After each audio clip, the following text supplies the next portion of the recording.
So you've had the builders in this week? Yep, had to have my roof relayed. Had your roof relayed? Well, I had a master You plan. retiled the roof. What are you doing with it? Well, it's a flat roof. So, but I had a master plan last year to buy a log burner, with the fuel prices increasing and everything. Good plan. Well, this time last year, they were really, it was a scary time, wasn't it?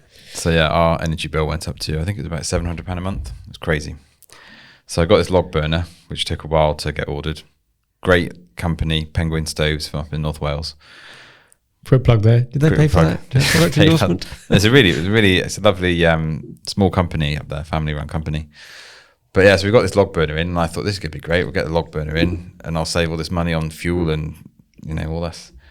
But when they came to install the log burner, they realised that the roof was all damp. So I'd only put the roof in 7 years ago, and it turns out someone hadn't put a vapor barrier down. This is a flat roof. Flat roof. Ah. So they couldn't put the log burner in. So not only then had I paid. So you had log burner. So I had a log burner, but no flue. Yeah, they don't work so well. And I hadn't really realised that you had to pay for the flue in addition to the log burner. That was a kind of revelation as well. So then that's upsell. Do you want to use this? Do you want to actually use this? Yeah, not kill your family. So then I had to get the roof redone. But of course, it was November. It was really cold last winter. So they can't lay a roof when the temperature doesn't get over 5 degrees. So that was kind of... Oh, right. That's winter out then. That's winter out. And it didn't actually get warmer than 5 degrees consistently until about April this year. And I sort of tracked it quite religiously. Yeah. I can't remember. Was it a really cold winter? It was quite... Well, it felt cold because we didn't have the heating on and we didn't have a log burner. so everyone else might have... It wasn't actually that cold, but, So finally...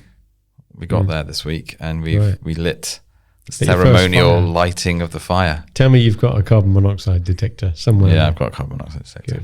Good. So it's all looking good. So you've now got a roaring flame. So I need the photo of all the socks lined up, wiggling your toes in front of the flickering flames. Classic sort of Christmas screenshot. So it's a bit of a journey. Yeah, year-long journey. Lessons learned. Don't try and be a smart ass and think you're going to game the system. Well, I was pretty smug. Pay for the gas. I was pretty smug last year, thinking I've got my log burner because they said we've sold out of log burners now. Everyone wants a log burner. Yeah. So I thought, pretty smug here. Game the system. I got one.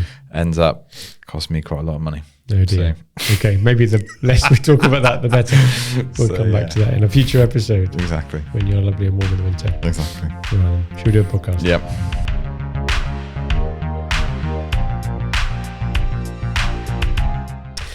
Hello and welcome again to the SME Growth Podcast from Wellmeadow. I'm Dave Parry, and with me as ever is Rich Buckle. Hey Rich. Good morning. You're just about to take a glug of coffee. I was about. That'd be a good start. Well, I realised I'd run out of coffee and I was about to be on camera, so I thought... You see, you're so aware, so camera aware. TV stars. Exactly. You've been through makeup the talent, this morning? I think. How was the green room? The green room. Yeah, we're getting there. So here we are again, and as regular listeners will know, we try and pick a different topic each week to talk about, which might be of interest to small and medium-sized enterprises, SMEs, that are looking to grow. And something I think triggered by something we did this week, but we've also been around lots of clients doing it, is exhibitions. Are you an exhibitionist? I try not to be. I know many who would disagree. Yes, yeah. Well, I'm in a professional capacity. Right, okay. And yeah, not a very experienced exhibitionist, but we gave it a go. Yeah. Well, it seems to be a season for exhibitions. You don't get them over the winter, do you? So there's always a lot in September, October time. Back to school. A few in the spring as well. So it seems to be that there's two sort of peaks in the year for exhibitions. And it's a massive industry. We see this. Our clients are often off to an exhibition. We have to move our meetings around to fit it, and you see it in the accounts, and eye-watering numbers get spent on exhibitions, even from reasonably small to medium-sized companies. Yeah. The idea of spending $100,000 on an exhibition is not uncommon. So it's pretty scary stuff. I looked up the global figure. I'll have to look on my notes here. $14 billion globally is spent, not business generated, just spent on the exhibitions themselves. That's crazy. It employs, hundreds of thousands of people. Well, as soon as you start looking at it, you start seeing all the costs build up pretty quickly. Yeah. You start going to giveaways, you start going to stand design, Well, a bit like your flue. You buy the stove, and then you realise you need the flue, and then you realise they need the roof, then you realise they need the fuel. So actually, having experience of these, as lots of companies do, if they do them every year, they now know what to put in the budget. But for first-time exhibitors, be aware. Maybe think of a number and double it. So maybe it's not that bad, but. Well, I think it depends as well on the scope of your ambition, doesn't it? If you want something that's looking the part, or and again, this is probably contextualized depending on whereabouts you're exhibiting, but it's the costs do start ramping up pretty quickly. So let's wind back and do a sort of a classic who, what, why, where, when. Why do you think companies do exhibitions? And that's a really complex, multi-layered question, because we ask it a lot in our board meetings. So there's an obvious answer, because we want to get some more business, but it's more subtle than that, isn't it? I think there's a bit of FOMO involved as well. Fear of missing out. I think once you've done one, there's the FOMO kicks in, probably number one on the list. Yeah. If we're not there, what's everyone going to think? Clients, customers, and competitors, potential employees. They can't afford it. They haven't got the staff. They haven't got the whatever confidence, or those sorts of things. And I guess there's probably some validity to all of those things. But at the same time, I guess there's an industry that feeds off it as well. So I suppose it depends on your attitude to other things that you do for the good of doing them. I'm not talking about just the corporate social responsibility stuff, but more employee type things. How much do you spend in the workplace just to make a comfortable life for your employees? Providing nice facilities and having a company day out and that type of thing. Because there is a view of things that an exhibition is seen by some as a day out for the sales team. I don't think the sales team see it that way. They're on their feet all day working hard, and it's late nights and often travel. But it's seen as sometimes a perk by the others who don't get out as much. I wonder as well, is it a hangover from a time? Because I think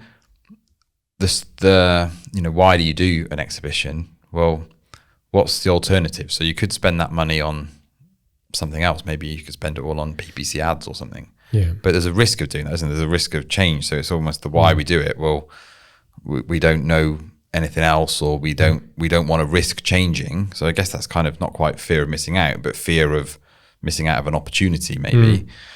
And maybe it is, if people have been exhibiting, some businesses have been going to these exhibits for 20, 30, 40, 50 years.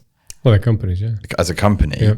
And so that's kind of baked into the DNA. That's what we do. That's how we work. But I was convinced. I foretold the future and got it completely wrong when we hit COVID, because all the exhibitions stopped, didn't they? Some for 2 years, maybe, sometimes 3, because the planning lag and everything, it affected the one they were just about to have and the future pipeline of them. And I was convinced, because that would break the FOMO cycle of I can't be seen not to go, that it would be the great opportunity for the first one that restarted it, for everyone to just say, oh no, we've got used to not having them now. We don't need to do that anymore. And yet they seem to have come back with a vengeance. The NEC for a few shows this year have been busier than ever. I guess people are, and that, I guess you've got that, we get to go out again and meet people again. Yeah. Press the flesh, that type of thing. And I don't think the technology's there to really do a virtual.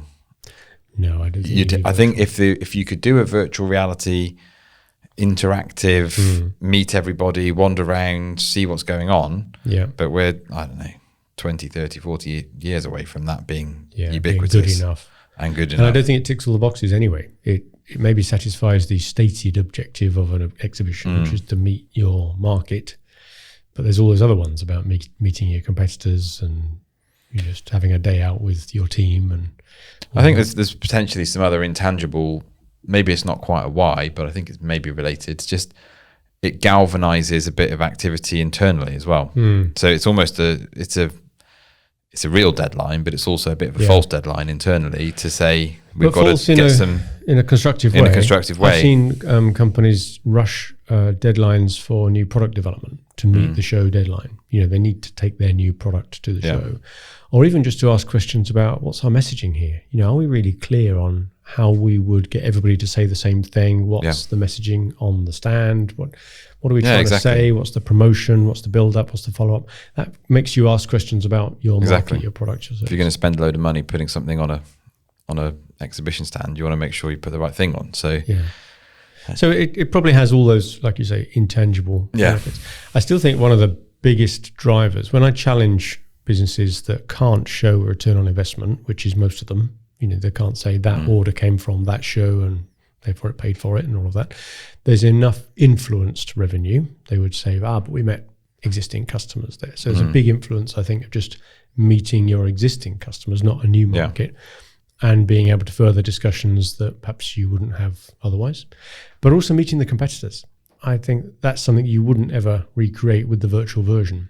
Yeah. That ability to just wander around the exhibition yourself, pop onto all the other stands, say hello again. How's it been since last year? You meet these people once a year. How's business for you? I'm not talking about anti-competitive behaviors here, just general chit-chat, environment scanning. Yeah. And maybe you pick up a little bit of intelligence there, unwittingly perhaps, about new markets that are emerging or customers that have been taken over or whatever, key people that have moved in buying roles. Well, I'm sure as well people must do just look at the square footage that people, particularly in these bigger exhibitions, right? That's true. Look at the square footage and think, well, last year they had X and now they have Y, and is that more or less? And it's a bit like the which company cars do your sales guys carry? Yeah. It's a proxy for how well the company's doing. Is it a bluff or not? Is it kind of? It could be a big bluff. Yeah, they've got a big area.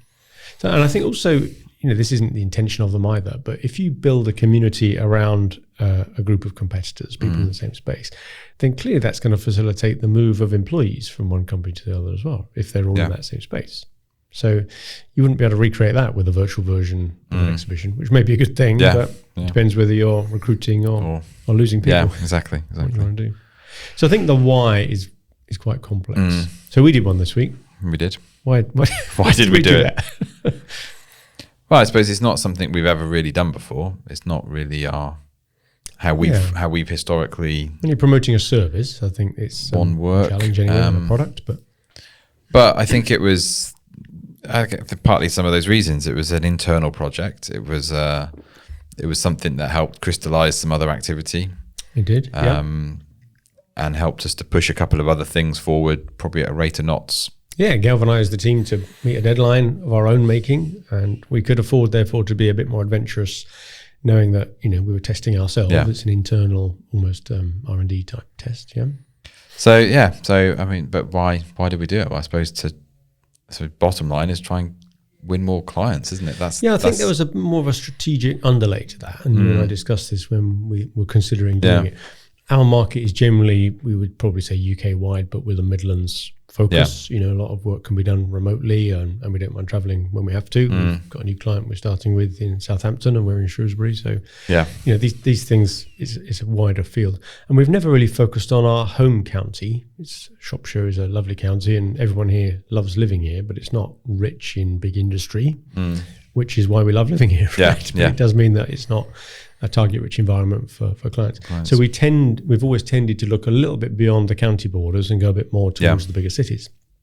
And I can understand that. But actually, there's an awful lot of absolutely fantastic companies in Shropshire that don't tend to shout about themselves too much. And so we probably decided one of the benefits of us going to a more local business exhibition was just to, be showing our support for the local business community and letting them know that we're there. We're there. Awareness thing, maybe. Yeah, I think there's definitely some brand awareness that we were trying to, just like you say, we live here, we work here, our offices are in Shrewsbury. Yeah.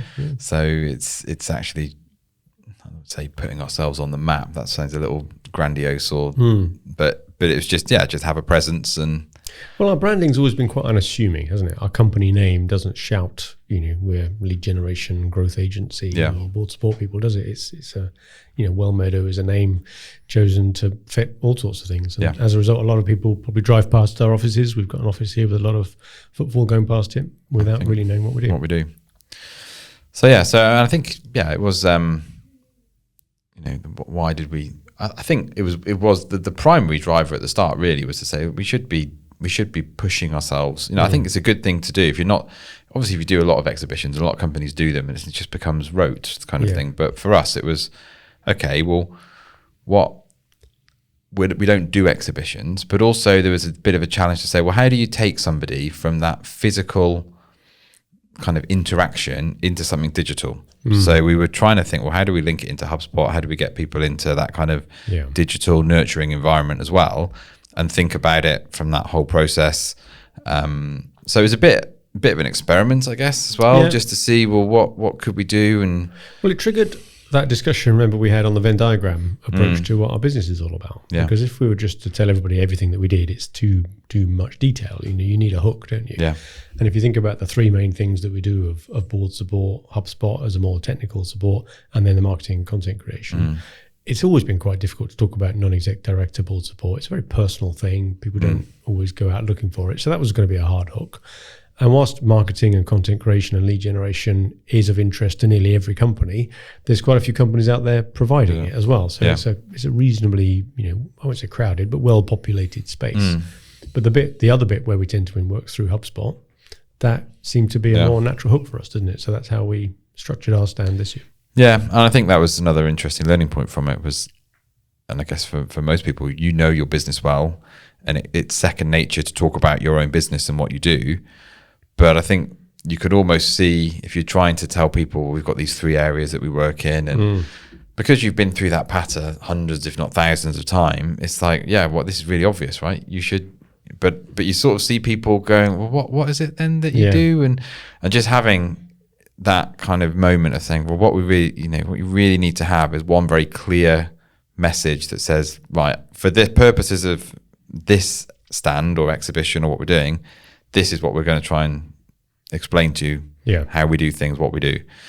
So I think that's another good lesson to pull out of it. Just be really clear about what your messaging is. Yeah. Because it's too obvious for you because you know it. You almost need someone else to critique that for you from the outside. So if you were to see this, you know, maybe look at it while it's still on the screen, the digital mock-up of the stand, and what would your reaction be? You can do amazing amounts now with digital fly-throughs, can't you, using all the software that we've got. And so talking about the stand, I was very impressed with the design of the stand. You led on that, and we've created something, a bit of a beast. It's quite large. A little bit of a go big or go home kind of mentality. Yeah, I did worry it was a bit outsized for that particular exhibition, but you can't have a different size stand for everywhere you go, and it did the job. And I think it was, I don't know. So just describe it for our listeners. Close your eyes. I'm saying big. Close your eyes and imagine. No, we went for something. We went for a double-sided stand, partly because you've already got the space, so you might as well use both sides. So the first side is very kind of plain, just got a logo on, bit of text around the outside of it, just to explain what we do, frame it. With the purpose there being that you could use that space we took a longer 55-inch TV, so we could actually display messages on that.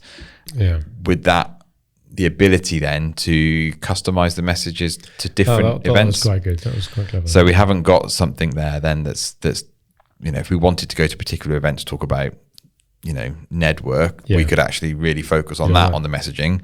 If we want to go somewhere that's more HubSpot, we could focus on that. So, and in fact, your double-sided stand is L-shaped as well. Yeah. So you've got two backs, if you like, and either of those can be flipped around to give a different message. And then on the back side, or it could be the front side, on the other side, we did a big, it's about 3 meter blow up of our growth generator model. Yeah, which regular listeners may have heard us refer to. And if you don't know what that is, have a look on the website. But that was quite, you know, it's quite actually imposing to see it. When you see it that big, we've only ever seen it on our, you know, computer screens. Jon Snow or something doing an election night. 3 meter wide. And over here we have. But that was quite helpful, just to be able to talk people through and see a process. And I think maybe an idea for the next event would be to maybe flip the stand around, or at least if you get people behind that and have a load of post-its and say, okay, so where's your bottleneck? Is it you've got loads of emails, but you're not really doing much with it, so let's think about nurturing, or you just can't get enough people on your website, so how do we attract strangers in and all the stuff around that, or you just haven't got your thinking straight on it, so let's do some strategy. And almost it'd be quite interesting if you got people to just put a post-it note or something on each bit of it, and at the end of the exhibition you've got this sort of map of survey results type thing. So that was good. That's what I like that. I did like the fact that the screen gave you that flexibility, and that was the clever bit about that. The flip side of the design, that one side is very, very detailed, and the other side was just a black background, really, with a subtle branding. And when I walked around the exhibition to see what everybody else had done, it's amazing how many more words there were on other people's stands. You have to sit and read it all. Whereas, you know, I think we were going more for the come and engage with us, we'll talk to you. This minimalist. captures your attention. So the other challenge that I think exhibition stand holders, exhibitors have is how do you get people on the stand? If they're walking down the aisle, people are naturally a bit nervous about being dragged into conversations they don't want to have. Their time's limited. There's hundreds of stalls. You've got to pick and choose. And you're trying to quickly glance and work out, is this a business that I might be interested in finding out more about?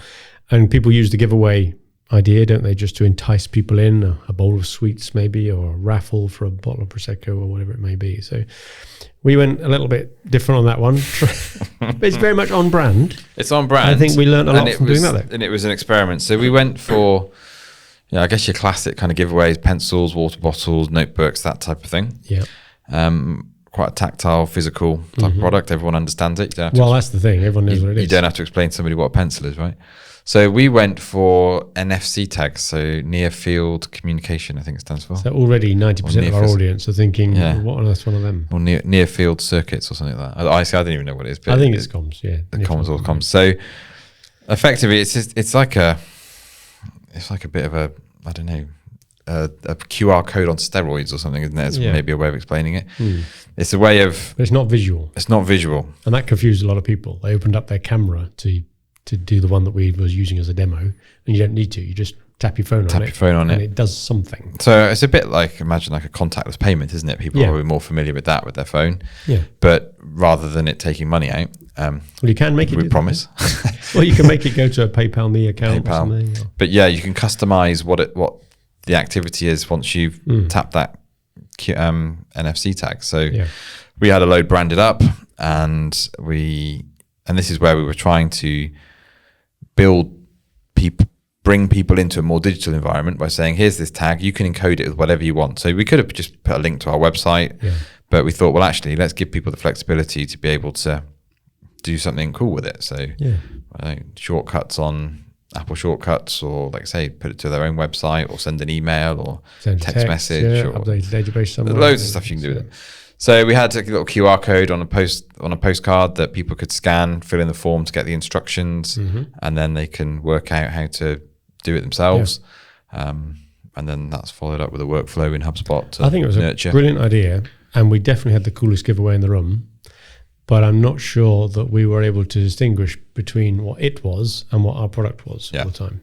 And a number of people coming to the stand were so intrigued by that dominated the conversation. It was almost too good. I think if people knew us, then they would say like, okay, Wellmeadow are always quite into tech, and this fits. And if they didn't, they thought we were NFC salespeople. Exactly. I got a few questions about how much do these cost then? Well, I'm not selling them. You go to a stand and ask them what their pens cost. They're not selling the pens, but it came across as, it was new enough that people didn't expect it. I can imagine taking some of them now to clients and handing them around, and possibly having that obvious connection with our brand and what we're trying to do. And, here we go again, Wellmeadow at the forefront of trying new things and tech, and that's typical. And that will work well.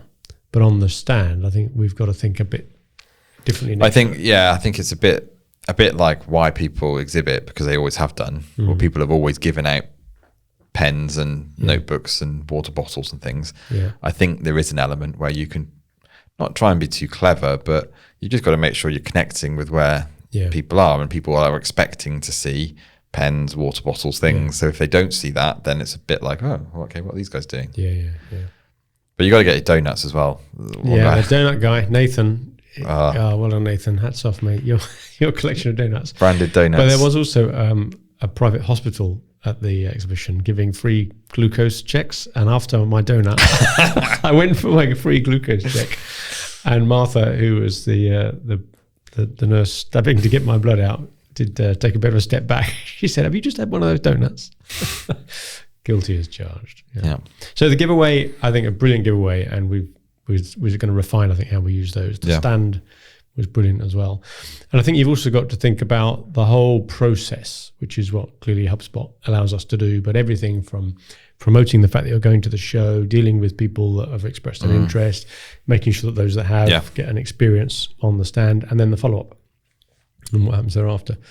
So that takes a bit of design, and it's something that I've seen in lots of clients. They don't spend as much time on that as they do on the in-the-moment experience of just the stand and the giveaway, and being there and being sold to. Well, I think having been through the and maybe like all these things, you start with the best intention, don't you, of saying, we've got a deadline miles away. So we'll kind of, there's that Eddie Izzard sketch, isn't there? About, was it Cake or Death one or something, where he's sort of going, do you want cake or death? And or if someone, no, that's not that one. It's the one where he says, if something's far enough off in the future, you just be like, okay, like I don't have to think about that, dying or something. Yeah. And it's like that. You think, you book your exhibition, I think, that's ages away. Yeah. We've got loads of time to sort this out. Yeah. And I don't know if it's just the way that I think, but as the date gets closer, you start thinking of more things that you could actually do. So how could we? Because now you overcomplicated it, Richard. now this is getting closer.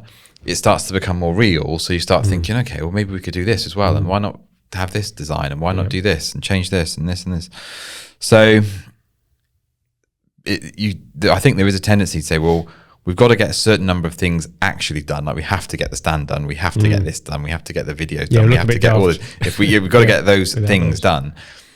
And so you can end up running out of time to fully finesse other areas. And I think that's just another point to say to people, you probably need twice the amount of time that you think you need. Yeah. But I would say once you've done it once and you've been through the thinking on a lot of it, the next one is a lot easier, and you can refine. Last month, I think we sent Pete, our video guy, over to one of our clients' exhibitions this year, because we noticed that their preamble to promote the fact that they're going to the exhibition didn't have any collateral which showed that they were at exhibitions. So we thought, well, let's grab some footage this year, if nothing else, to use it for next year when we come to promote the show again, whenever they go to the next one. So I think that's thinking ahead. You need to be thinking all the time, how does this show inform the next one? How do we promote it? Because getting people to come to a show, I think, is one of the hardest things. And if the show organisers haven't done that very well, you end up just exhibiting to the other exhibitors, and you all walk around each other's stands. The organisers need to get footfall in, and they rely on you as the exhibitors to help them do that. They want you to invite your audiences along. But there's a kind of reticence to do that. Why would I invite my customers to come and see me there when they're going to see all my competitors there as well? I'd rather just go and see them on my own in their premises. So it's a tricky one for the organisers. It is, and I think you are asking people to give up. It's a bit like listening to a podcast, isn't it? There's a certain amount of time. Thank you, everybody, for listening. If you got this far through, but it's 27 minutes in. It is. We've all, one of the biggest commodities is attention. Yes, it's a very, very costly commodity now, because we're all distracted by so many things. Yeah. So going to an exhibition can be quite a. Well, it's easier for people who are looking to sell at it, even if you're not exhibiting, but you want to go along and see if there's any stand holders that you might want to schmooze up to. I remember when I used to be in industry and ran factories and so on, I didn't go to any shows. I didn't have time. I once or twice maybe went to large equipment manufacturer shows because we'd already decided we were going to buy the kit. I wanted to see a version of it and ask them a few questions and so on. But I didn't have to, I suppose. But I certainly didn't go to any general business. And yet I would have been an absolute peach of a target for nearly everybody in the room for the exhibition we went to, because a big organisation consumes lots of services. Yeah. But why would you want to expose yourself to all of those selling messages all at once? Yeah. So I think that's the big challenge for exhibitions. And maybe certainly the one we went, which is organised by our local Chamber of Commerce, who are excellent. They do it as much as anything else to make sure everyone else in the room is aware of who the other chamber members are, so that everyone can help each other when they're out talking to their markets and their contacts. So it's not necessarily that you need the customers to come in that sense, in that type of exhibition. You're just gradually increasing awareness of what you do to other people that might be able to help you. That's no bad thing. Indeed. So return on investment, the last thing I wanted to touch on. We ask all of our clients for this, and everybody shuffles their feet and looks down and says, well, we can't prove it, but we're still going again next year for all those other reasons that we talked about. But the industry produces stats which are naturally glowing. They say typically return on investment is 25 to 35% of an exhibition over the whole. Now, I really have to question, what is that measure based on? Yeah. Does that mean 100 grand exhibition cost delivers 25 grand of sales? Or 25 grand of profit, and have they taken out the costs of the stand and So I think you have to take with a pinch of salt any industry average and work out your own. I think the industry also says in the UK there was something like 178,000 exhibition stall holders in a year, typically, or in 1 year that they measured it. Yeah. And when they did a survey of how much business those exhibition stall holders said that they created, it worked out something like £68,000 per stallholder. Right. Now, given that there's some massive exhibitions in the likes of the NEC or in London, you know that that's going to be very top end skewed, right? There must be loads of exhibitions out there where most of the stallholders get nothing, but they've had a day out and spread the word a little bit. Yeah. And anyway, how do you track it? And that's something that we will be doing through HubSpot. We made sure that everybody there, we either got business cards and they've gone through a campaign structured HubSpot workflow, or they did a form fill on the site. So we will be able to measure who we found new, and in years to come, if they turn into a customer, we'll be able to track it right back to when did we first hear about you then, or you hear about us, and it'll all be there on HubSpot, and we can see. Other CRMs are available. Exactly. But I guess that's the importance, isn't it, of trying to start with the end in mind. Like, okay, what if someone did ask what was the ROI on this particular show, how would we start with that question? How would we even go about getting that data? Yeah. And then work backwards from there. Yeah, good. Well, there we go. There's a guest I'm looking to get on the podcast, so stay tuned for a future week one. I'm hoping that we can get Mike on, who talks more about the technical side of exhibitions. How should you go about designing the stand, certainly for the larger companies that are spending the tens of thousands on their stand. So I'm really looking forward to getting his company's view on all of that. So we can continue the discussion around exhibitions. We might have a bit more data from our exhibition.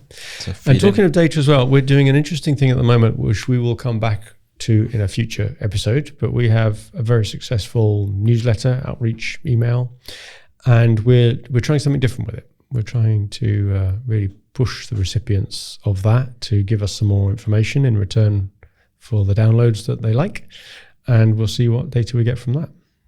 That's already looking quite interesting, isn't it, from early data we've got. Yeah, so very interesting, actually. I think we'll use that as a case study and say, how do you turn your email list into something that actually brings you customers rather drives than... action. Drives action. So we'll come back to that in a future episode. Okay, excellent. Thank you very much. And you'll update us on the progress with your fire and the flu. It's going to be a very hot weekend. It's going to be like a sauna. I can picture now the Buckle household. Yes. Yeah, all toasty warm.